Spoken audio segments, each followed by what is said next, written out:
It's like 10 o'clock at night. All of a sudden, my audio doesn't want to work. A girl is tired. A baby is tired. And I have to stay up. Oh my gosh. What? I am in the office at 10 o'clock. This is crazy. This is insane. And I have been having the worst like insecurity bouts all day. Don't know what's wrong with me. Don't know why it's happening, but it is. Oh my gosh. All right, let's go.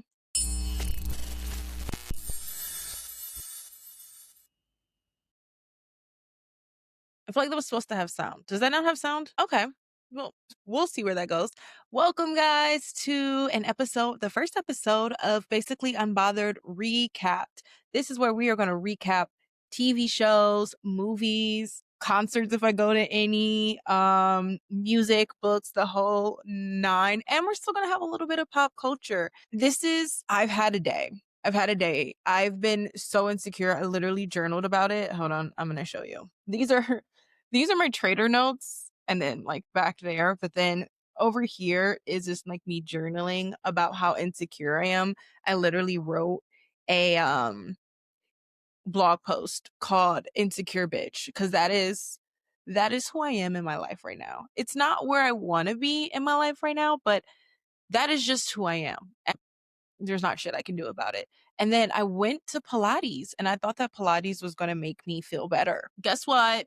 It didn't. I really did think that. Like I was like, okay, working out makes me feel so much better. It makes me feel so confident in myself, so like woman empowered. And this one just didn't. And I'm so devastated by how much it just did not, in fact, give me the feels. Also, my skin is doing something. I have like guys, I'm a wreck. Okay. I am just a wreck. But outside of that, we're going to get into it. I have my tea.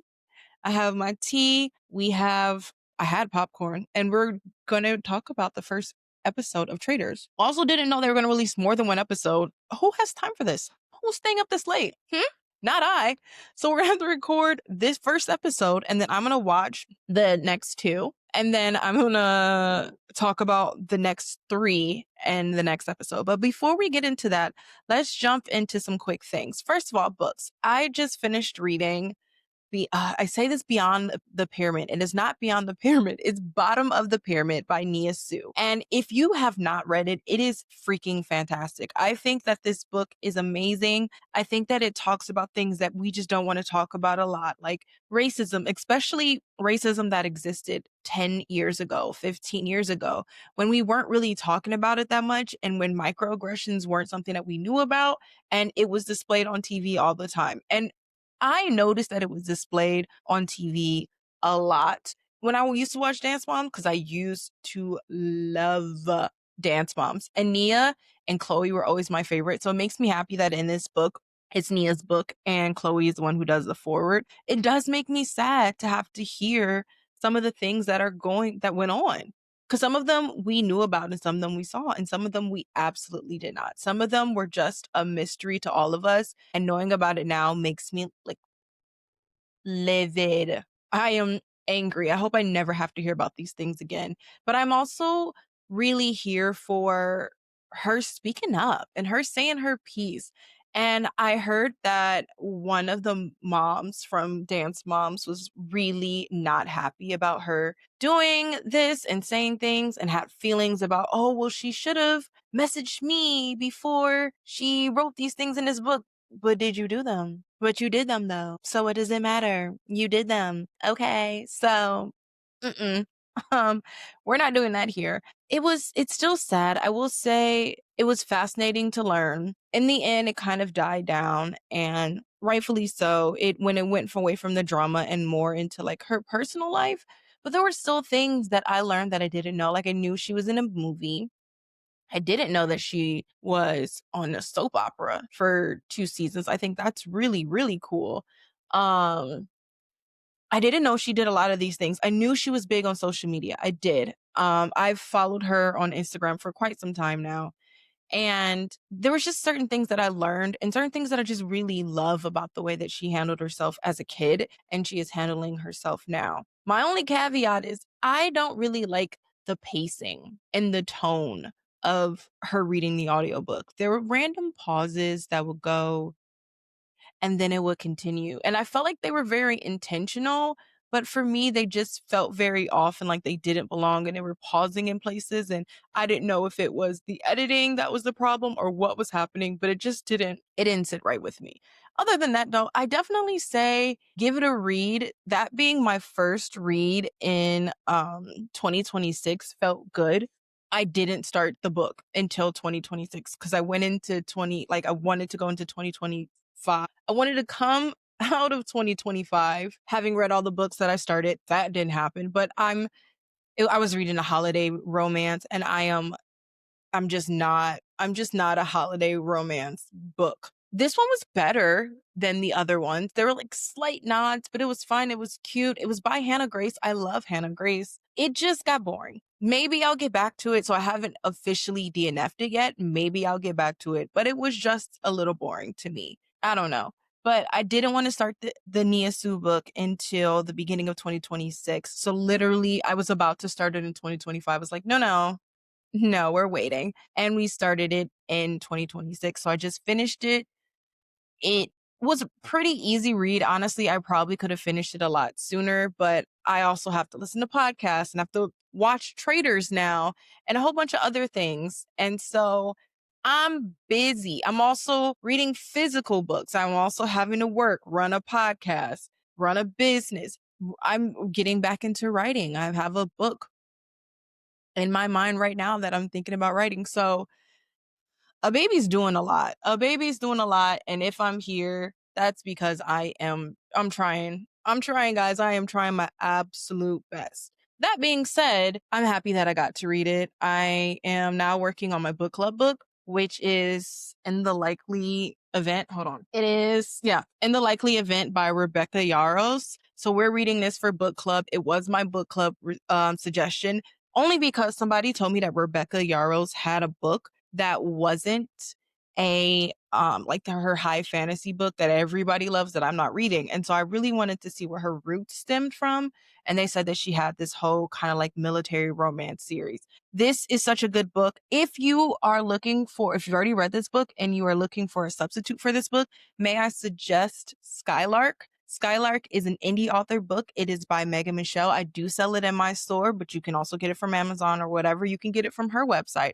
But I would say that right now these feel very similar and I kind of love it. So those are my 2 cents. Those are my little things out there. Tapping into pop culture really quickly. I don't know if you guys have seen this, but the moms are fighting. We thought that dance moms are fighting. Apparently, no. Celebrity moms are fighting. And this all started with Ashley Tisdale writing an article for The Cut about how she got out of a toxic mom group and how she was bullied and she was left out and everybody was trying to figure out who's in this mom group, who would do this to Ashley Tisdale.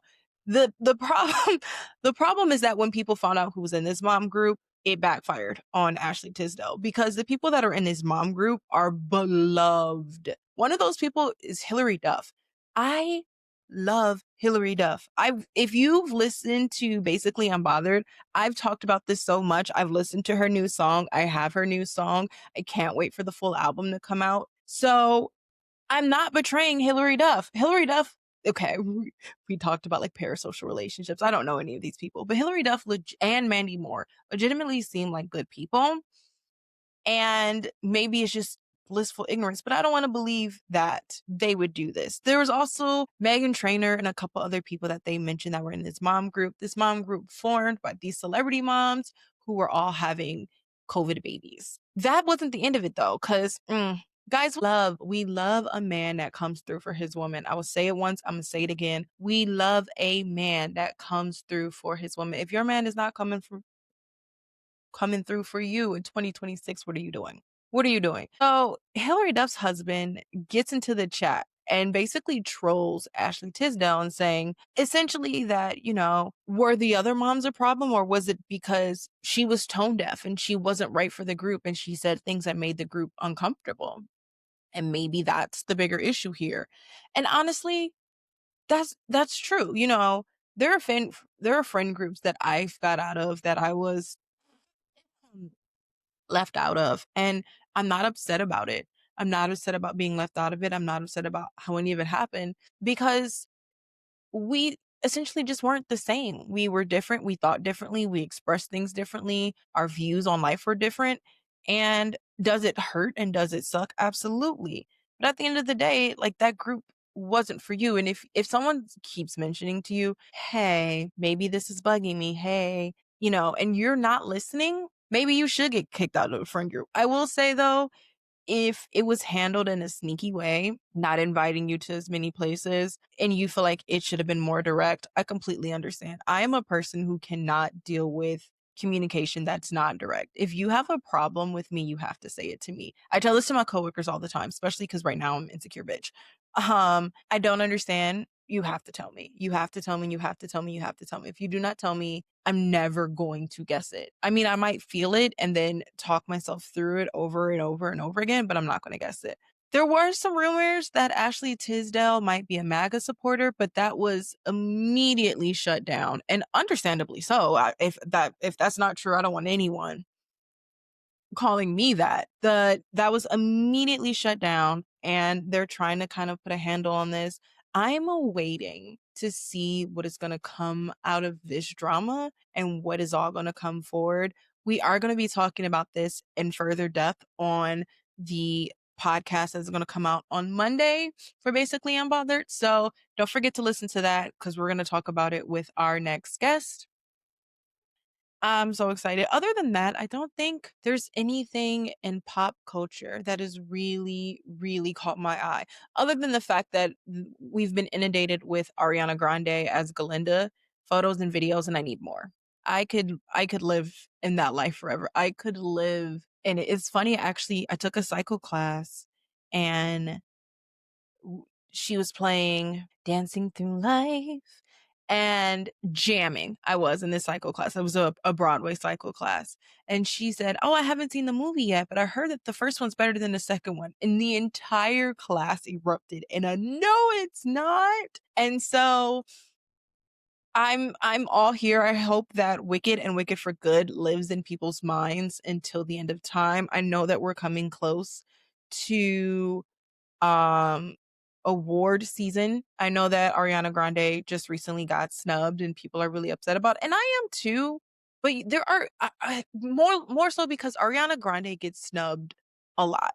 Whether it's music or it's this acting, she gets snubbed a lot and it is unfair. But there are actors that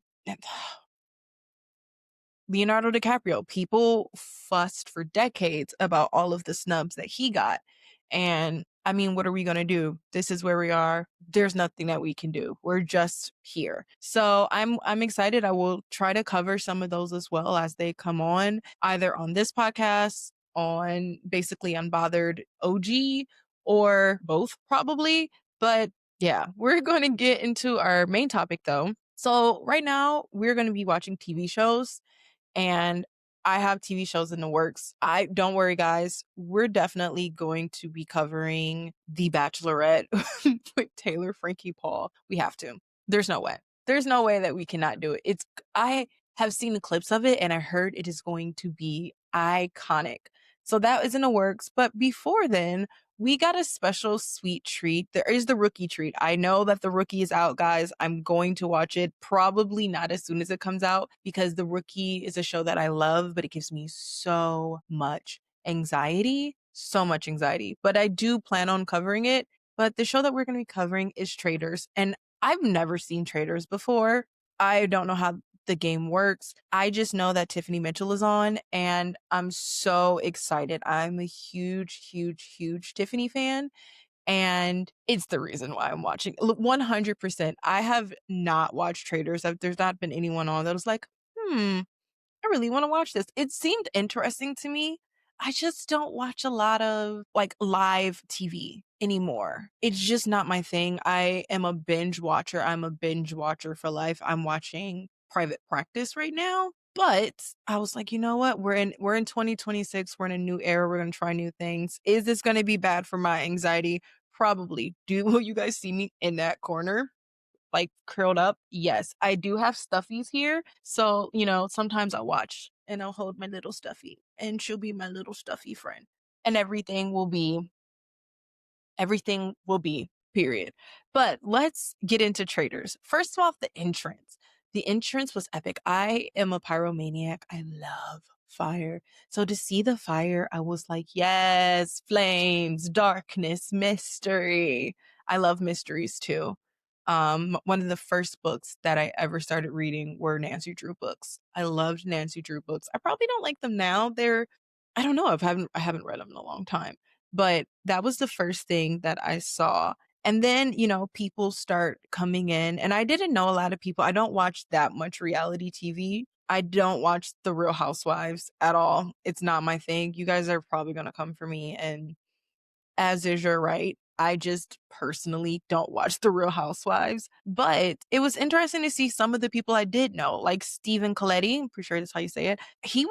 It's funny because they said One Tree Hill, which he was definitely on, but I'm pretty sure he was on a reality TV show before One Tree Hill, but he said, nah, F that reality. It was like the OC. No, not the OC. Oh my gosh, what was it? Hold on. We have to look this up. We have to look this up. Also, can we talk about how Steven is Steven and Stefan at the same time? So like if someone's name is spelled Stefan, Stephen,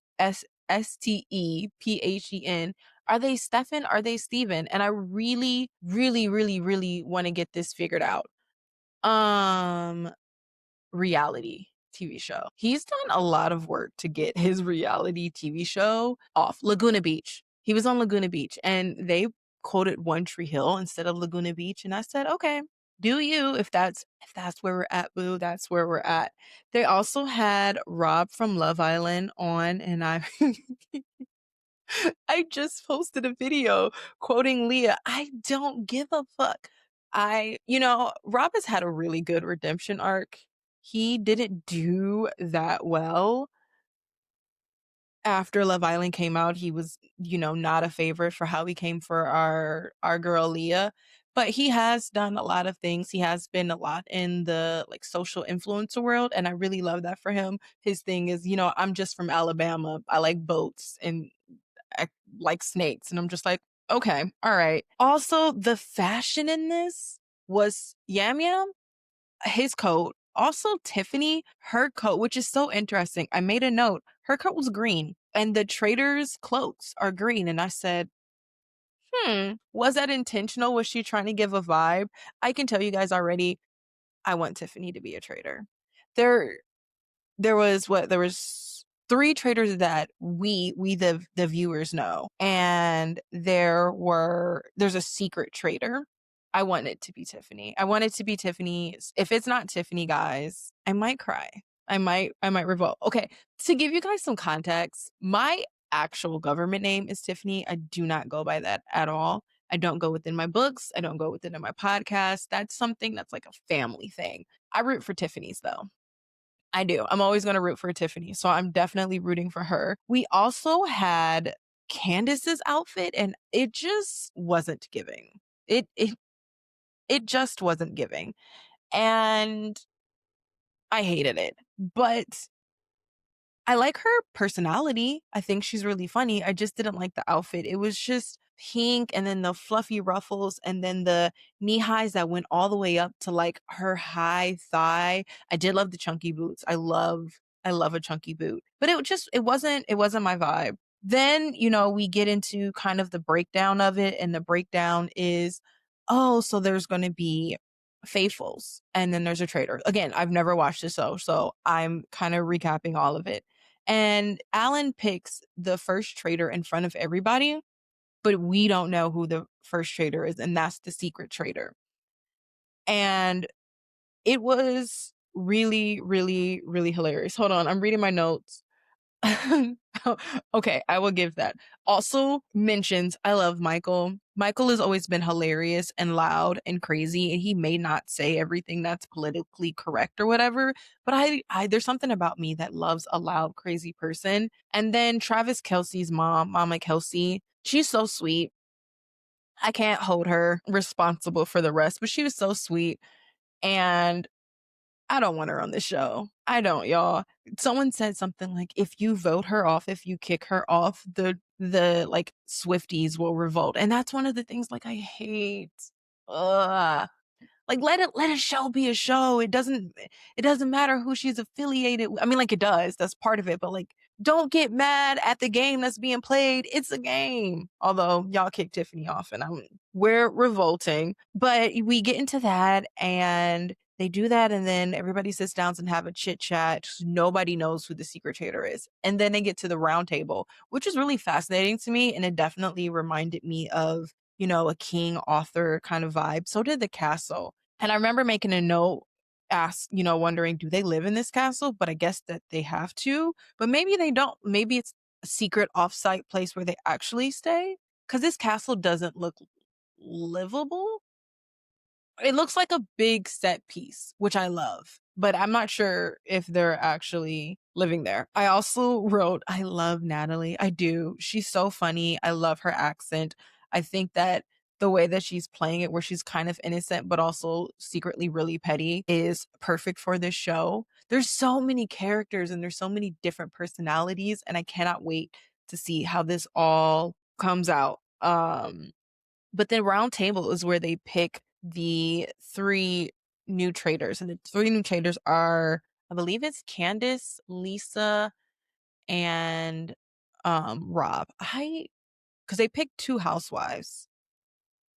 And that's really fascinating to me because that's a choice. It's a smart choice, but then Rob is coming up and the girls see each other and the girls are, yeah, it's Candace. And the girls are just giggling and like, oh my gosh, we're so happy. And then Rob's saying, I just want to play with someone who's level-headed and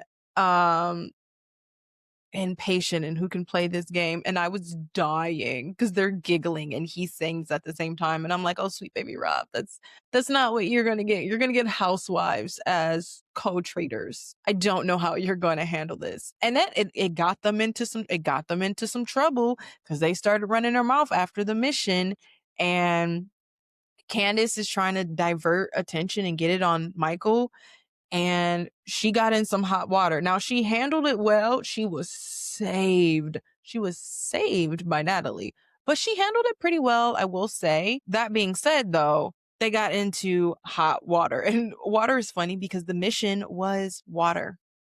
And I thought it was really cool. I love the graveyard scene. I loved everything breaking up into teams. How is that going to work? Are they going to have each traitor on every team? I don't know. And then I started wondering how the money works, but I'm learning. And apparently I was like, what's the missions for? Apparently the missions help to build the money that you win at the end. I don't know how the end is going to work. We're going to have to see that together. And they were putting coffins. They were putting coffins in into people's graves, people who are playing the game. And I wrote down, if anyone does this to Tiff, I'm fighting. We're fighting. We're revolting. The girls are going to revolt. I already love the way that she's playing in this game. She is so composed and she keeps everything really close to the chest. And obviously, she's known for alliances, but she's doing to me a really good job of not being overtly out there, but not being so quiet like Rob or some other people that you're just not being noticed. But when they put it in Donna's thing, I was like, womp, womp, womp. I just don't want her to.